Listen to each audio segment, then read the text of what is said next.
Je veux qu'il me présente à partir de maintenant. C'était génial. Alors, les plumes, nous sommes l'église des plumes maintenant, c'est génial. Eh bien, c'est bon de vous voir.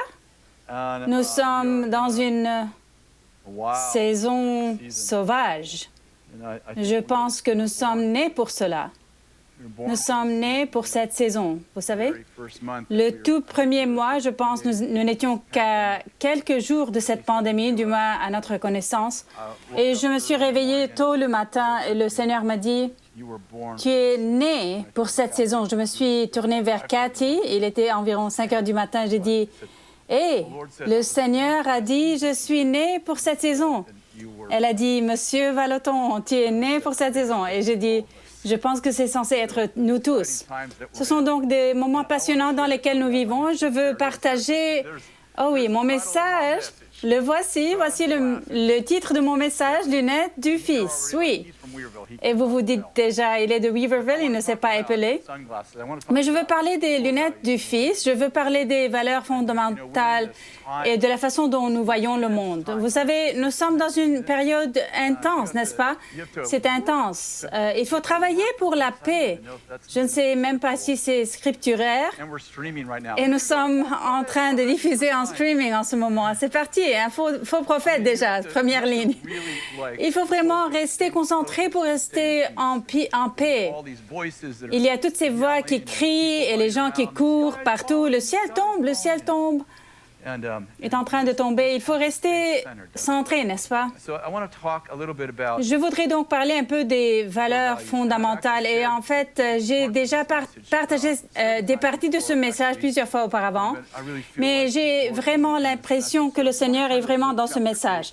Si vous voulez passer à Luc, chapitre 8, verset 18, ce sont les paroles de Jésus. Faites donc bien attention à la manière dont vous écoutez. Faites donc bien attention à la manière dont vous écoutez. Je veux parler de la façon dont nous écoutons.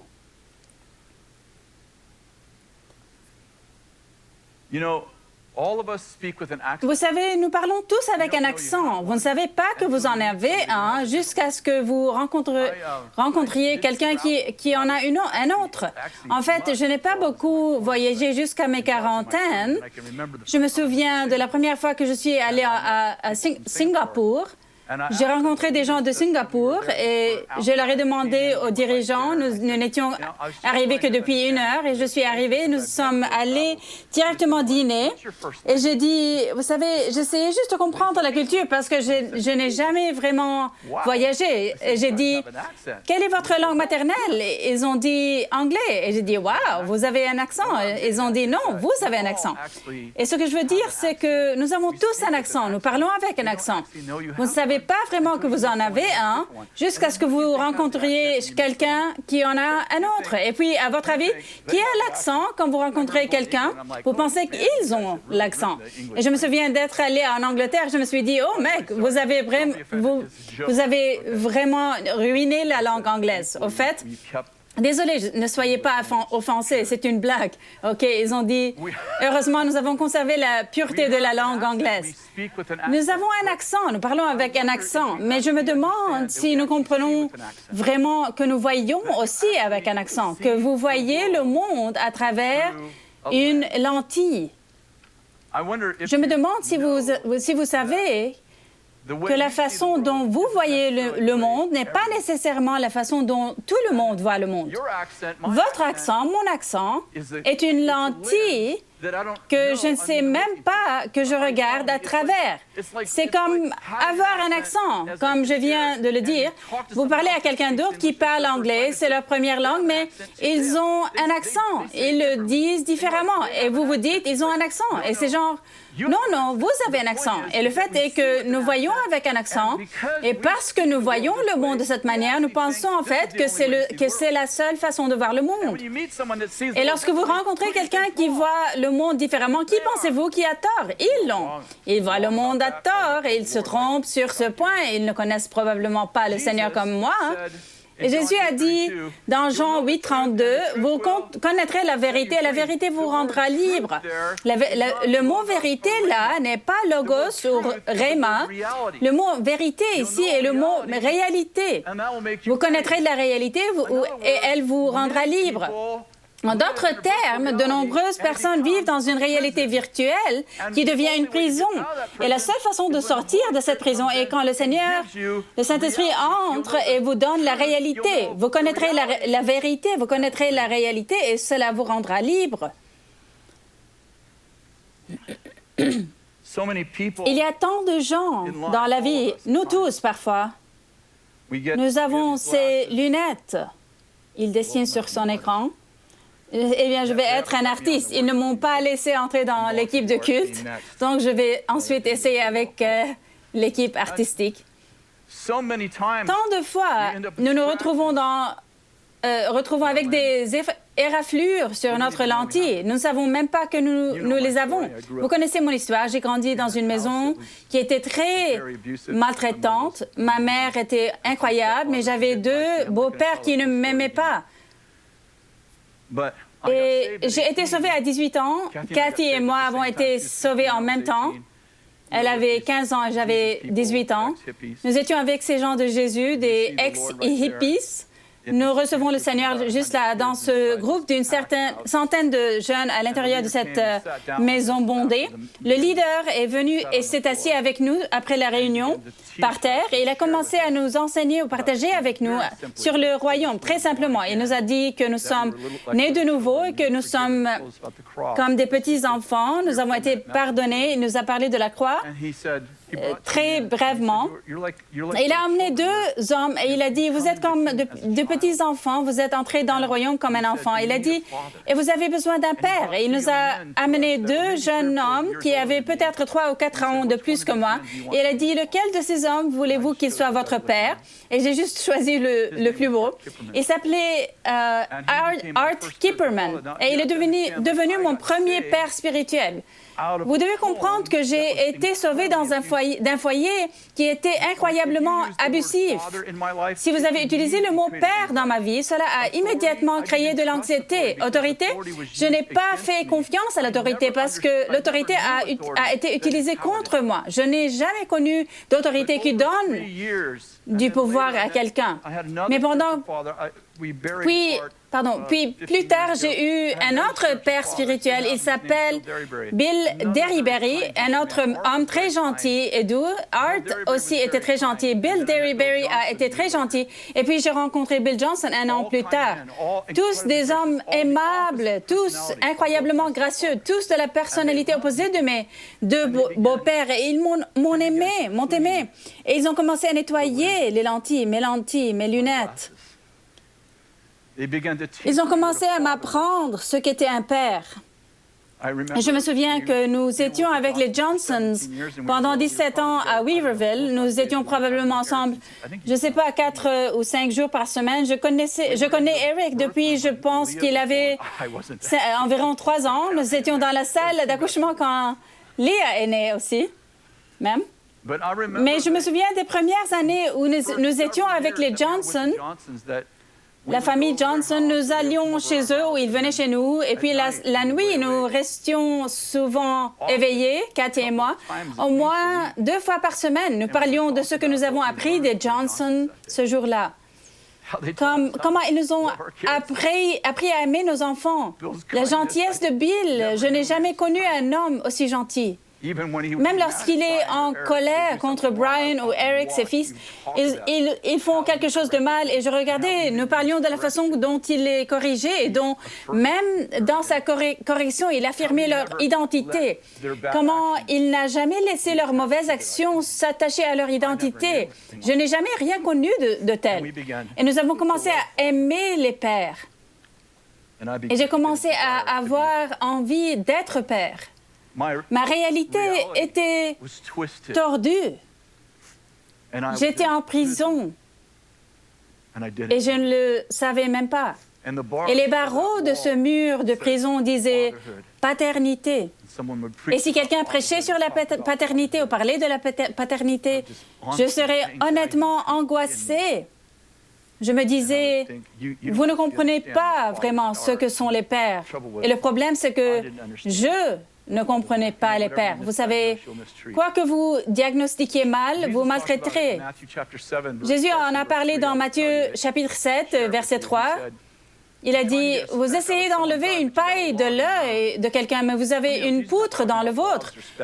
Il ne parle pas de poutre ou de paille, il parle de valeurs fondamentales. Les valeurs fondamentales ne sont pas seulement ce que vous voyez, mais c'est la façon dont vous voyez. Ce sont les lentilles à travers lesquelles vous voyez la vie. C'est tellement puissant, toutes ces lentilles.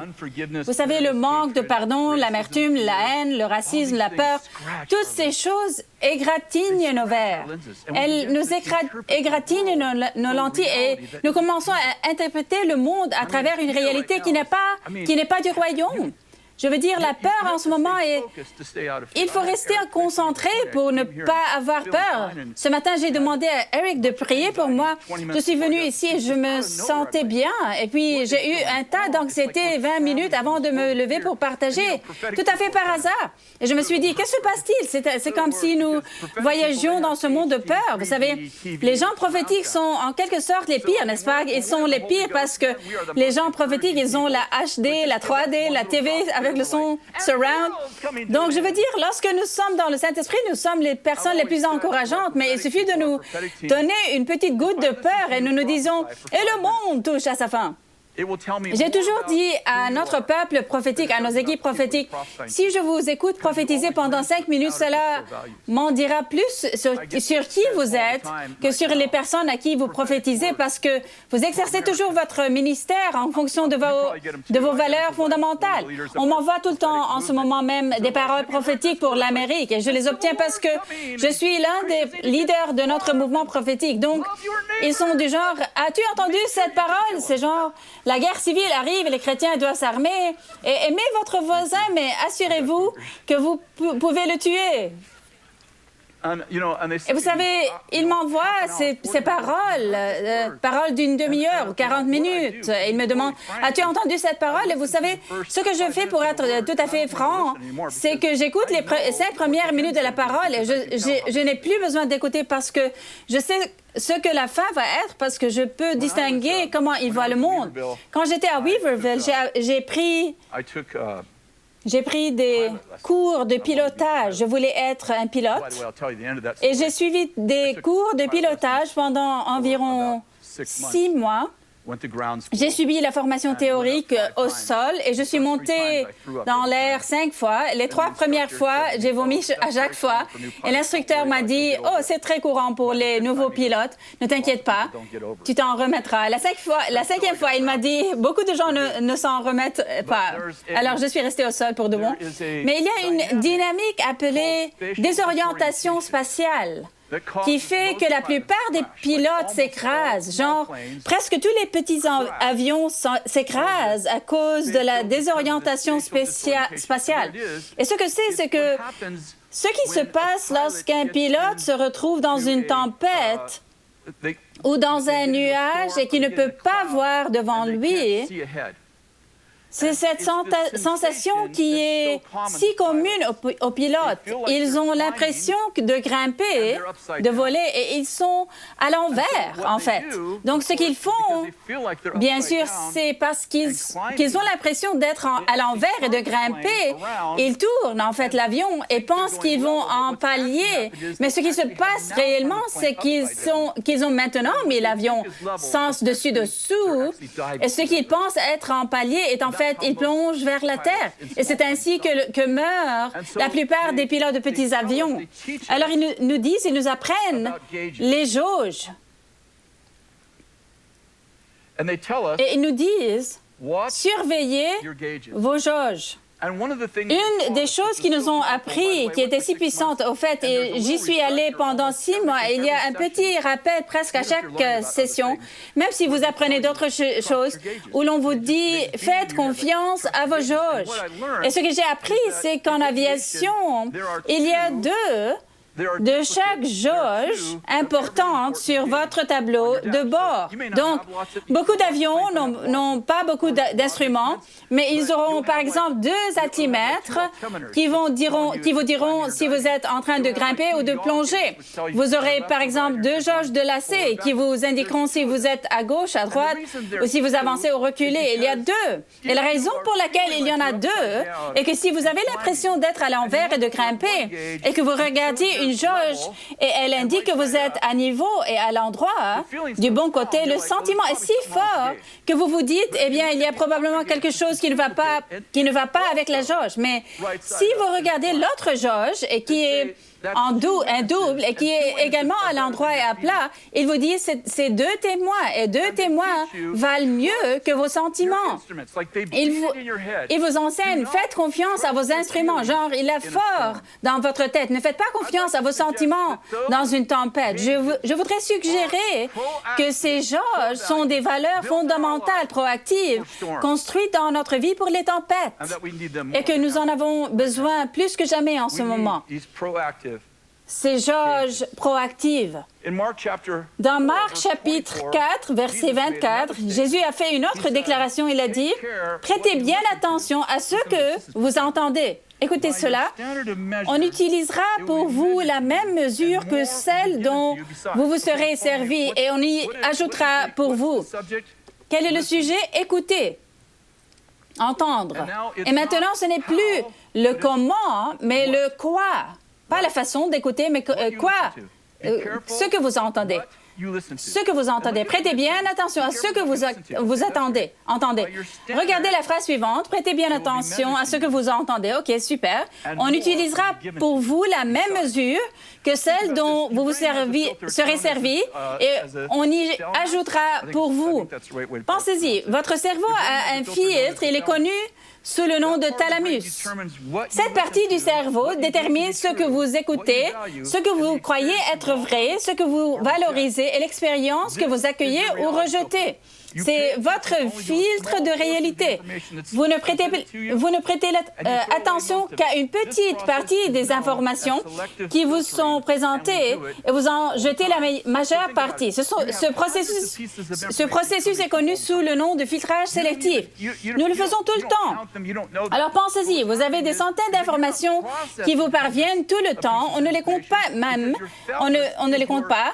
Vous ne le savez pas, mais ce qui se passe, c'est que vous ne traitez pas des centaines d'informations parce que votre thalamus est si vous voulez, c'est votre filtre cérébral. Et il dit non, toutes ces choses ne sont pas vraies, donc nous ne penserons pas à cela. Donc, ce qui se passe, en fait, combien d'entre vous ont des adolescents et vous vous dites, mes adolescents ont une audition sélective, mais vous en avez aussi. Nous avons donc tendance à voir ce que nous sommes prêts à voir. On ne voit pas les choses comme elles sont, on voit les choses comme on est. Revenons à mon exemple de mes lunettes de père avant que je ne connaisse Jésus. Quand je voyais un père, je ne le voyais pas tel qu'il était, je les voyais comme j'étais.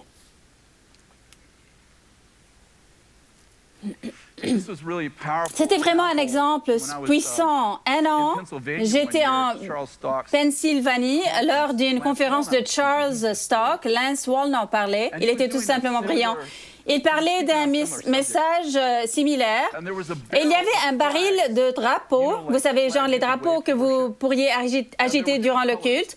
Et il y avait différentes couleurs. Il y en avait plusieurs de la même couleur, comme par exemple, il y aurait 5 drapeaux rouges et 10 drapeaux verts. Et il a remonté le baril et il a dit, « OK, je veux que vous comptiez tous les drapeaux d'or. » Et il a fait tourner le baril très lentement. Et nous avons compté les drapeaux d'or. Il a dit, « Tout le monde ferme les yeux. » Alors, nous avons fermé les yeux. Et puis, il a dit, combien de drapeaux rouges y a-t-il? Personne ne le savait, car tu nous as dit de compter les drapeaux d'or. Son point de vue était le suivant, que vous avez tendance à voir ce que vous êtes prêt à voir. vous ne voyez pas le monde tel qu'il est, vous voyez le monde tel que vous pensez qu'il est. Il y a une analogie puissante dans l'Internet. Et l'Internet suit votre activité et l'enregistre pour la vie, d'ailleurs. Je dis à nos étudiants, genre, si jamais vous voulez faire de la politique, genre, n'allez pas sur les médias sociaux et ne publiez rien de stupide parce que cela vous suivra. C'est comme le livre de la vie. Les programmes sur Internet analysent vos données statistiques pour déterminer les intérêts, les désirs et les passions des gens. Ils utilisent ces informations pour vous cibler en vente.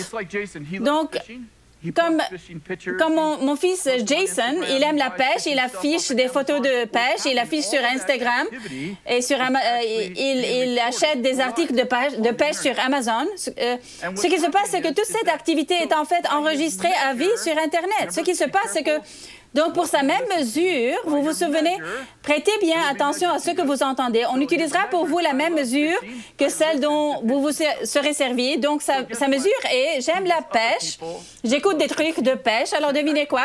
Il fait renvoyer vers lui d'autres personnes qui aiment la pêche aussi. Puis, il est dit, et on y ajoutera pour vous. Il reçoit des choses qu'il n'a pas demandées. Vous savez quel genre de publicité apparaît sur votre page Facebook et Instagram et vous seront envoyés par email, ce seront des trucs de pêche. Vous avez obtenu plus que ce que vous avez demandé. Et si vous regardiez des films porno, que se passe-t-il si vous regardez du porno? Vous allez sur un site porno et vous regardez un site porno et vous êtes genre, oh, vous savez, et tout d'un coup, c'est votre mesure, votre même mesure. Prêtez bien attention à ce que vous entendez, car on utilisera pour vous la même mesure que celle dont vous vous serez servi. D'autres personnes qui aiment le porno se mesureront à vous et interagiront avec ces gens. Et vous recevrez des trucs de porno dans vos emails, sur Facebook, Instagram, des invitations, des choses que vous ne devriez pas faire. Pourquoi? Parce que vous avez mal écouté et que les algorithmes vous ont donné vos désirs. Je voudrais suggérer que le monde des esprits est comme ça. Si vous êtes offensé par Bill dans cette église de 10 000 personnes, vous trouverez les 5 personnes qui sont offensées par Bill. Le défi est, vous allez voir Bill et vous êtes du genre, vous lui direz, et je suis offensé et tous ceux que je connais sont offensés aussi. C'est vrai parce que vous avez attiré les gens qui pensent comme vous. L'autre partie de l'Internet qui est folle et vraiment dangereuse, c'est que les écosystèmes d'algorithmes sur Internet renforcent également ma vision du monde et non pas celle de Dieu. Donc, il ne me nourrit pas de ce que j'ai besoin de voir ou d'entendre. Il me nourrit de mon appétit pour ma réalité. Je ne vois pas une approche équilibrée de la vie ou des deux côtés d'un sujet. On me présente seulement ce avec quoi je suis déjà d'accord. Et cela me convainc que j'ai raison. Donc, je suis isolée parce que je suis encadrée, je suis disciple d'une machine. Si vous aimez le président Trump, devinez ce qui sera dans votre flux, Fox News, tout ce qui aime. Si vous votez pour M. Biden, devinez ce qui sera dans votre flux. Le défi est que vous n'avez pas une approche équilibrée de quoi que ce soit, parce que ce que vous croyez est renforcé. Vous ne voyez jamais l'autre facette de cette chose, parce que vous êtes entraîné par une machine qui vous donne en fait non pas ce que vous avez besoin d'entendre, mais ce que vous voulez entendre. Et cela nous isole. Et ce que nous finissons par faire, c'est que nous sommes tellement convaincus d'avoir raison que nous commençons à diaboliser les gens que nous ne comprenons pas. Et nous ne les comprenons pas parce que nous n'avons jamais entendu leur point de vue. Le Saint-Esprit, a dit Jésus, Jean 16, 13, il a dit, « Quand le défenseur sera venu, l'Esprit de la vérité, il vous conduira dans toute la vérité, car il ne parlera pas de lui-même, mais il dira tout ce qu'il aura entendu et vous annoncera les choses à venir. » Notre réalité doit être façonnée par le Saint-Esprit, sinon nous vivons littéralement un mensonge, car la vérité l'emporte sur les faits. La vérité, il écrit sur son écran, la vérité l'emporte sur les faits. Vous vous dites, qu'est-ce que ça veut dire? Supposons que votre médecin vous dise que vous êtes en phase terminale. Ce sont les faits.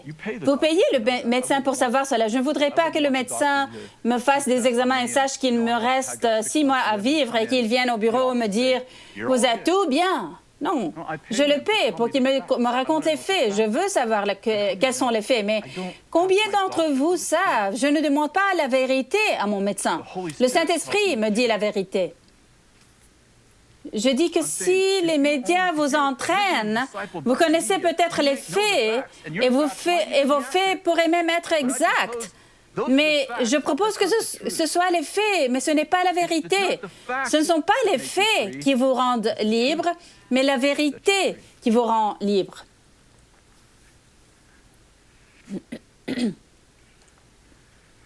L'apôtre Paul a dit, « Soyez renouvelés par l'Esprit dans votre intelligence. » Vous savez, nous sommes la seule créature qui a accès à ce moment au quotient spirituel, à l'intelligence spirituelle. Vous avez un QI, vous avez un QE, intelligence émotionnelle, mais nous avons la possibilité de renouveler notre intelligence grâce à l'intelligence spirituelle.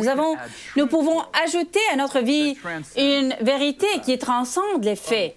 Je voudrais parler un peu du développement proactif de nos valeurs fondamentales, genre... Vous savez, si vous ne développez pas de manière proactive vos valeurs fondamentales, alors combien d'entre vous le savent? Elles sont développées pour vous. Genre, mes beaux-pères m'enseignent des valeurs fondamentales qui ne sont pas vraies. Mais quand on prend le temps de méditer vraiment, j'ai enseigné tout cela sur la méditation. Je suis chapitre 1, verset 8, que ce livre de la loi ne s'éloigne pas de toi, mais dites-le jour et nuit pour agir avec fidélité conformément à tout ce qui est écrit, car c'est alors que tu auras du succès dans tes entreprises, c'est alors que tu réussiras.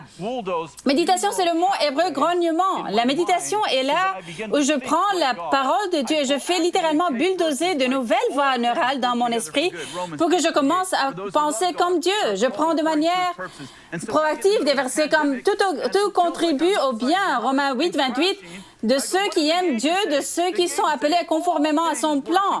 Ainsi, lorsque je me trouve au milieu d'une pandémie et que j'ai l'impression d'être à l'envers et de m'effondrer, je me dis, que disent les jauges? Les jauges disent toutes choses contribuent au bien, et c'est une chose, et c'est tout.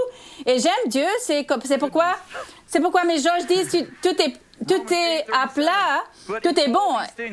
Je prends des versets comme Romains 8, 37. Au contraire, dans tout cela, nous sommes plus que vainqueurs grâce à celui qui nous a aimés. Et nous nous rendons compte que nous sommes des vainqueurs. 1 Pierre, chapitre 2, vous, au contraire, vous êtes un peuple choisi, des prêtres royaux, une nation sainte, un peuple racheté afin de proclamer les louanges de celui qui vous a appelé des ténèbres à sa merveilleuse lumière. Jérémie, en effet, moi, je connais les projets que je forme pour vous, déclare l'Éternel, projets de paix et non de malheur, afin de vous donner un avenir et de l'espérance. 1 Jean, chapitre 4, verset 18, il n'y a pas de peur dans l'amour. Au contraire, l'amour parfait chasse la peur, car la peur implique une punition. Cela qui éprouve... Celui qui éprouve de la peur n'est pas parfait dans l'amour. Je commence à dire, voici mes jauges, j'ai 2 témoins sur chacune d'elles. Quand je me sens à l'envers et que je vais m'écraser, je me dis, que disent les jauges? Les jauges, mais je me sens, et je comprends que les sentiments sont importants, mais combien d'entre vous savent, les sentiments sont de grands serviteurs, mais ce sont des maîtres terribles.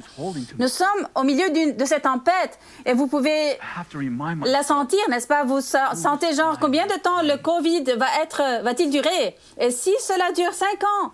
Soudain même, les prophètes ne savent pas ce que demain leur réserve, mais nous savons qui tient demain. Je dois me rappeler qui pilote l'avion.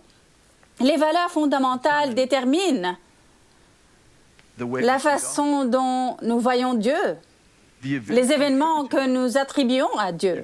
Vous rentrez chez vous,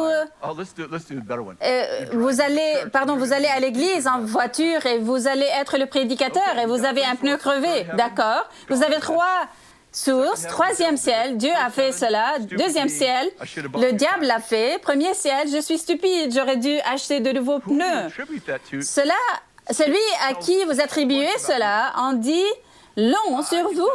Je peux vous dire que mes valeurs fondamentales ont changé au fil des ans sur la façon dont je vois Dieu et le diable. Je me souviens d'une circonstance très similaire. Pneus crevés, allant prêcher, je suis genre, le diable me résiste. Et très vite, j'ai réalisé au fil des ans que je suis du genre, tu rends le diable vraiment grand. Il est très puissant. Genre, il peut crever tes pneus, il peut te garder, du genre, si Dieu est pour moi, qui sera contre moi? Mais ensuite, il creuse mes pneus. J'essaie de dire, genre, quand je dis des choses comme ça, qu'est-ce que cela veut dire? C'est que mes lentilles disent, j'ai un très grand diable et j'ai un Dieu qui ne peut pas subvenir à mes besoins. Nous avions l'habitude d'utiliser cette phrase tout le temps. J'ai enseigné cette phrase moi-même de plus grand niveau, de plus grand niveau, de plus grand diable, démon. Qu'est-ce que cela veut dire? Ça veut dire que quand je suis promu, quand Dieu me promeut, il ne peut pas me protéger. Pourquoi ne pas dire de plus grand niveau, de plus grand ange? Je veux dire, qui est la personne la plus protégée dans notre pays? C'est notre président. Il est le plus protégé. Pouvez-vous imaginer que Dieu est du genre, je vais t'emmener là-haut et te laisser tranquille? Eh bien, ce serait idiot. Mais vous savez ce que cela disait de plus grand niveau, de plus grand démon? Ça dit, vous savez quoi? Si vous faites vraiment quelque chose pour Dieu, vous allez être tourmenté. Vous savez ce qui va se passer? Cela a provoqué des tourments parce que j'ai cru et j'ai reçu. Et les dirigeants étaient constamment tourmentés et ils validaient leurs tourments parce qu'ils devenaient un insigne d'honneur. Je suis tourmentée parce que je fais quelque chose pour Dieu. Vraiment, je suis protégée parce que je le fais. Je crois à la guerre, mais je ne veux pas de lui dans ma maison. Valeurs fondamentales, voici le mot que j'ai inventé. Les valeurs fondamentales sont également nos distinctions apostoliques. Elles sont la lentille que Dieu nous a donnée pour voir le monde. Si vous êtes chrétien, 90% de ce que vous croyez doit être commun avec d'autres chrétiens. Je crois que Jésus est ressuscité d'entre les morts. Je crois qu'il est mort sur la croix. Il s'est ressuscité le 3e jour. Je crois que tout le monde a besoin d'être sauvé, etc. Mais il y a ces distinctions apostoliques qui nous donne en fait l'ADN de notre famille. J'aime l'illustration que Jean-Baptiste et Jésus, ils ont exercé leur ministère en même temps. Et bien sûr, ils étaient cousins, mais ils étaient très différents dans leur ministère. Et leur style, Jean, vous vous souvenez, Jean ne pouvait pas boire du vin. Il était nazaréen et il mangeait des sauterelles et il portait des vêtements en poil de chameau. Maintenant, si vous mangez des sauterelles et que vous portez du poil de chameau, vous n'êtes pas invité à parler dans la synagogue, même si votre père est un pharisien. Le père de Jean était pharisien. Jésus ne se contente pas de boire du vin, il fait du vin et va à des fêtes, au point qu'il a acquis une réputation. Les disciples de Jean jeûnaient tout le temps et les disciples de Jésus faisaient la fête tout le temps. Alors, vous vous souvenez de ce conflit? Genre, les disciples de Jean et les disciples de Jésus, ils avaient des conversations. Finalement, un jour, les disciples de Jean se sont fâchés contre Jésus. Ils ont dit, « pourquoi on est toujours en train de jeûner et vous êtes toujours en train de festoyer? » Et Jésus a dit, « Eh bien, ils sont venus à un mariage et vous êtes aux funérailles. » Je ne sais pas si vous le savez, mais 2 des disciples de Jean ont changé d'équipe. André et Pierre, ils sont du genre, je vais là, j'aime les gens du vin. Jean prêchait la repentance, mais soyons clairs, Jésus a également prêché la repentance, mais typiquement, le message typique de Jésus était beaucoup, il ressemblait plus à Joel Osteen. Cela ne va pas bien aller, j'en suis sûre. Je veux dire, il était du genre, aimez vos ennemis, priez pour ceux qui vous persécutent. Vous savez, ces Romains nous font porter leurs affaires sur un mille. Jésus dit, allez d'eux. Quelqu'un a volé mon manteau, donne-lui ta chemise. Ce type a frappé sur la joue droite, donne-lui ta gauche. Je veux dire, je n'écouterai plus Jésus. Je vais aller ici avec Jean. Jean est en colère contre tout le monde. Ils avaient des styles très différents, à tel point que Jésus l'a décrit ainsi. Il a dit, Jean chante des chants funèbres, le chant funèbre, et moi, je joue de la flûte. Je fais le chant de mariage.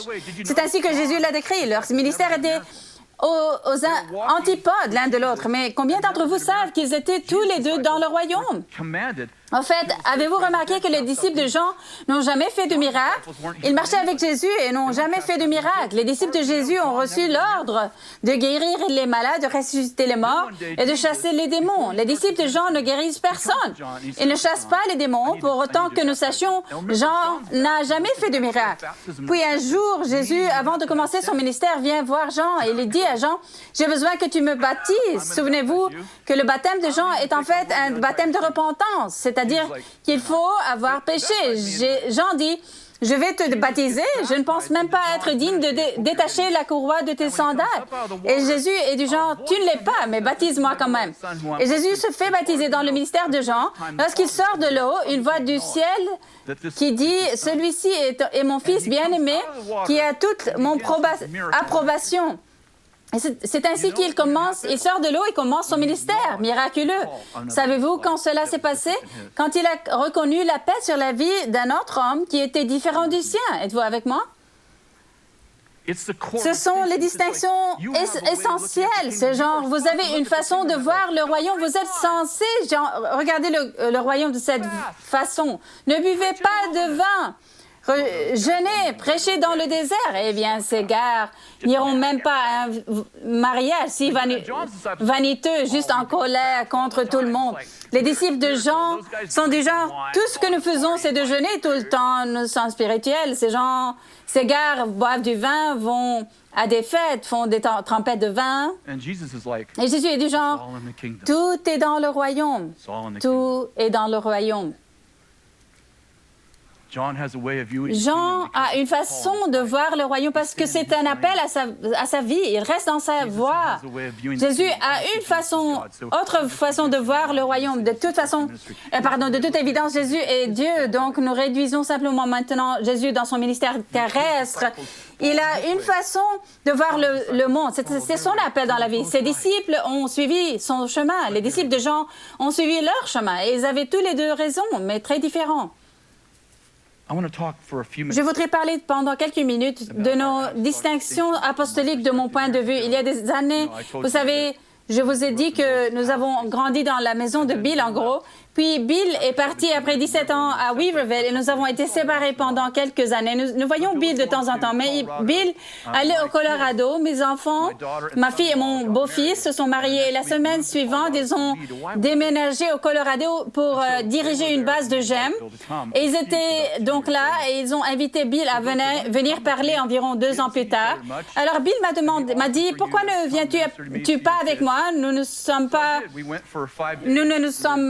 pas beaucoup vus et ce serait génial que tu viennes avec moi au ministère et que tu vois tes enfants. Alors, c'est ce que j'ai fait. Nous y sommes allés pendant 5 jours. Nous sommes restés dans cette cabane pendant 5 jours. Il faut que je vous parle de cette cabane. Donc, cette cabane, voici la cabane. La cabane a une salle de bain. Il la dessine sur son écran. Voici la salle de bain. Voici le lit de Bill. Voici mon livre pour que je puisse aller aux toilettes. Me voici, je dois aller aux toilettes. Je veux dire, voici la chambre entière. Au fait, il y a un mètre de neige sur le sol. C'est le Colorado. C'est à GEM, Jeunesse sans monnaie. Et nous n'avions pas vu beaucoup de Bill. Donc, je suis 5 jours dans une cabane avec Bill. Je dois passer devant son lit le matin au milieu de la nuit pour aller aux toilettes. Et quand je passe devant son lit, un simple lit jumeau, il est allongé sur le dos et il dit, pendant son sommeil, il dit, « Jésus, je t'aime. Jésus, tu es incroyable. Jésus, je veux te servir le reste de ma vie. » 5 jours de cela. Je ne fais cela que lorsque je suis éveillée. Il a vraiment entraîné son thalamus. Littéralement, j'en passais devant son lit pendant 5 jours. Au 5e jour, j'étais complètement abîmée. J'étais brisée. Et on part de là, on s'amuse bien, on part de là, on prend l'avion pour San Francisco. Et on attend le petit avion à Redding et nous sommes en affaires à Weaverville. Vous savez, nous avons 42 employés et 4 entreprises sur 3 sites. Et je suis assis avec Bill à la table à l'aéroport. Et si vous connaissez Bill, il est très silencieux. Il n'est pas habituel que Bill entame une conversation. Nous sommes assis à la table et je suis tellement abîmée et je n'ai pas envie de dire quoi que ce soit. Et il se penche tranquillement et me dit, je veux que tu viennes à Redding et que tu lances l'école du ministère. J'étais venue quelquefois et j'ai enseigné le week-end et tout ça. Alors j'ai dit, eh bien, combien de jours par semaine veux-tu faire cela? Il est du genre, non, non, je veux que tu quittes ton entreprise à Weaverville et que tu viennes me suivre. À l'intérieur, vous savez, à l'intérieur, je suis tellement abîmée. Le Saint-Esprit est du genre, à l'intérieur de moi, je suis genre, oh yeah, oui. Et cet autre côté est du genre, tu es marié, Et j'essaie de dire, avez-vous jamais, vous êtes à cet endroit, vous essayez juste de tenir le coup. Et j'ai dit, nous allons prier pour ça, Cathy et moi. Donc, nous arrivons à Reading. Je dois faire 1 heure de route pour rentrer chez moi à Weaverville. Et je pleure sur le chemin de retour. Je suis tellement abîmée. J'ouvre la porte d'entrée et bien sûr, encore une fois, il neige. Et ma femme, bien sûr, n'a pas vu les enfants depuis 6 mois. Donc, elle veut un rapport sur nos enfants. Et je passe la porte et elle me fait un câlin. Et chérie, comment c'était? Elle m'a dit. Et je dis, oui, les enfants vont bien. Je suis amoureux d'un homme. Je pense qu'elle pense que c'est Jésus, mais je suis genre, c'est Bill. Elle est du genre, assieds-toi ici, chérie, assieds-toi ici. Je veux dire, je suis juste assis là, juste dans une flaque de larmes. Je suis genre, j'étais avec Bill pendant 5 jours. J'ai dit ceci, je suis née pour être avec lui. Je sais que mon destin est en lui, en Jésus en lui. Je sais que je suis censée être avec lui. Donc, elle écoute et elle a dit, chérie, la seule chose que je demande, c'est que le Seigneur me parle de la même façon qu'il t'a parlé à toi aussi. Cela semble très juste, bien sûr. Cela semble être les deux jauges. Nous avons prié et elle est allée au ministère de Morning Star pour 2 semaines. Elle y allait déjà 2 semaines. Plus tard, le 14e jour, où elle devait rentrer à la maison, le Seigneur lui a parlé de manière audible. Elle lui a dit, vous quittez les montagnes et vous allez à Bethel. J'étais tellement excitée d'être ici. Et l'école vient d'exploser. Nous avons commencé avec 37 étudiants. L'année suivante, nous avons doublé. L'année suivante, nous avons presque doublé à nouveau. Mais Bill et moi ne nous entendions pas. C'est tout à fait moi. C'est juste mon arrogance totale. C'est le plus grand regret que j'ai dans ma vie, de déshonorer Bill, de ne pas comprendre comment avoir un leader dans ma vie. J'étais en affaires depuis 20 ans. C'était dur. C'était vraiment dur pour Bill, j'en suis sûre. Et il ne pouvait rien faire pour me plaire. J'étais juste déplaisant. La 3e année, il y avait une église à Eureka qui cherchait un pasteur.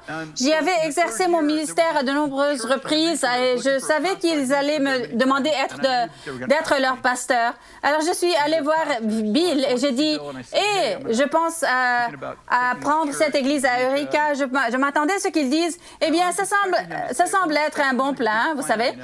Au lieu de cela, il a dit, « Pourquoi voudrais-tu partir? » Et je suis genre, « Eh bien, tu sais, da-da-da-da. » Il est du genre, je ne veux pas que tu partes, mais si tu veux partir, je te bénirai. » Et quelques nuits plus tard, j'ai fait un rêve. Dans le rêve, j'ai vu l'église à Eureka et elle était bondée. C'était genre, elle peut contenir 700 personnes. Il y avait environ 3000 personnes, des milliers de personnes, quelques milliers de personnes assises dehors. Ils avaient les fenêtres ouvertes dans le rêve. Ils avaient des haut-parleurs dans les fenêtres et je prêchais dans le rêve. Et dans le rêve, le Seigneur m'a dit, c'est ce qui arrivera si tu prends cette église.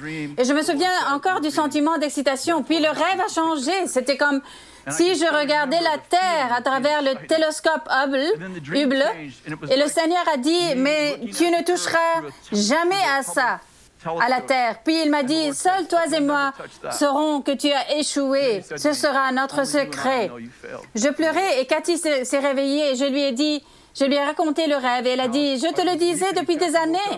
Je me suis agenouillée près de mon lit et j'ai prié et j'étais du genre, Dieu, que dois-je faire? Le Seigneur m'a dit très clairement, je veux que tu fasses un pacte avec Bill pour rester avec lui jusqu'à la fin de ta vie. Pour le servir jusqu'à la fin de ta vie. 3 mois ont passé et tous les jours, genre, je ne pouvais pas le faire, de dire à Bill. Finalement, vous savez, nous ne nous étions pas parlé depuis 3 mois. Dans une réunion comme celle-ci, nous disions bonjour, par exemple, et nous avons été cordiaux, mais nous n'avions pas eu de conversation. Nous allions à cette conférence en voiture, une conférence d'hommes, ensemble, et il conduisait, et c'était la nuit. Je me suis penchée dans un coin. Je pleurais tranquillement. C'est à 5 heures de route et nous n'avons pas parlé du tout. Et une demi-heure avant la conférence, je me suis tournée vers lui et j'ai dit, le Seigneur m'a parlé, il m'a dit que je devais faire une alliance avec toi et te servir pour le reste de ma vie. Et il est du genre, OK, merci. Environ un mois plus tard, il s'est tourné. Nous étions à nouveau dans une voiture. Il a dit, « Hey, tu sais cette chose que tu m'as fait, que tu m'as dit? » Et j'ai dit oui. Et il a dit, « Je suis avec toi, je le fais aussi. Je fais une alliance avec toi. » Et le Seigneur m'a dit la nuit même où j'ai fait ce rêve, il m'a dit, « Si tu fais une alliance avec Bill, je montrerai au monde ce que je peux faire avec un apôtre et un prophète qui font une alliance d'amour, non pas parce qu'ils sont d'accord, mais parce qu'ils s'aiment les uns les autres. Je créerai un mouvement qui changera le monde si tu t'humilies. » Il m'a fallu quelques mois pour y arriver, mais j'ai l'impression que c'est devenu une distinction essentielle, que nous n'étions pas réunis parce que nous étions d'accord, nous étions réunis parce que nous nous aimons. C'est devenu l'une de nos principales distinctions. Que nous n'attirions pas seulement des républicains ou des démocrates ou des blancs ou des noirs seulement ou des asiatiques seulement. Genre, littéralement, les gens venaient parce qu'ils avaient le cœur de Bethel, le cœur du royaume. Ils sont du genre, je ne suis pas d'accord avec votre politique, mais j'aime ce que j'entends ici. Et les gens jusqu'à aujourd'hui, c'est totalement déroutant pour les gens parce que dans le confessionnalisme, on se rassemble quand on est d'accord et on se divise quand on n'est pas d'accord. Mais dans l'apostolat, le point de liaison essentiel n'est pas l'accord, mais c'est l'alliance, c'est l'amour. Et maintenant, nous avons des gens qui postent, nous avons Benny qui poste sur Trump, et nous avons des gens qui postent sur, vous savez, BLM et sur le racisme, et nous avons des gens des deux côtés de l'allée. Et les gens sont du genre, en quoi croyez-vous? Et nous disons Jésus. Et nous prenons le royaume et nous le mettons dans des personnes qui ont une vision du monde très différente, mais qui ont en fait la même vision du monde, du royaume. La semaine dernière, Cathy a fait un rêve et elle s'est mise à crier au lit. Et j'ai dit, chérie, ça va? Et elle a dit, je viens de faire ce rêve où tu tombes d'une échelle. Elle s'est rendormie tout de suite. Je me suis allongée et le Seigneur m'a dit, tu montes sur une échelle. Tu dois en descendre et tu dois t'humilier. Et je l'ai fait. J'ai tout de suite nettoyé quelques dégâts dont le Seigneur m'avait parlé. Puis, elle a fait un autre rêve la nuit suivante. Elle a rêvé que nous étions de retour dans notre maison à Weaverville, où nous avons rencontré Bill et nous étions en train de le remodeler. Et nous essayons de faire en sorte que les rideaux, elle a dit, il est très important que les rideaux soient équilibrés. Elle a dit, puis je suis sortie, j'ai creusé et j'ai trouvé cette énorme boule de la taille de cette pièce. Elle était verte, sous la terre. Et j'ai dit, oh, je suis allée me coucher ce soir-là et le Seigneur m'a dit, tu vas retourner en arrière et restaurer les fondements de tes valeurs fondamentales avec lesquelles tu as commencé. Et en faisant cela, tu auras une approche équilibrée de la façon dont tu vois la vie et tu vas découvrir des mystères qui ont été cachés des générations précédentes. Je crois qu'il est temps pour nous de créer des liens. Jésus a parlé des saisons et des temps. Il a parlé de comment nous, Bethel, comme les chrétiens, comment les chrétiens, nous devrions aimer nos ennemis. Combien d'entre vous le savent? La loi dit, vous devez porter mes fardeaux sur 1 000, mais l'amour dit, je les porterai pour 2. La loi dit, aimez votre voisin, mais l'amour dit, aimez vos ennemis et faites du bien à ceux qui vous haïssent.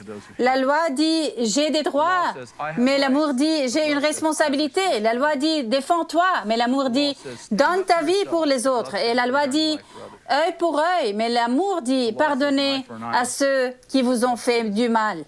Je voudrais proposer que l'amour exige plus que la loi.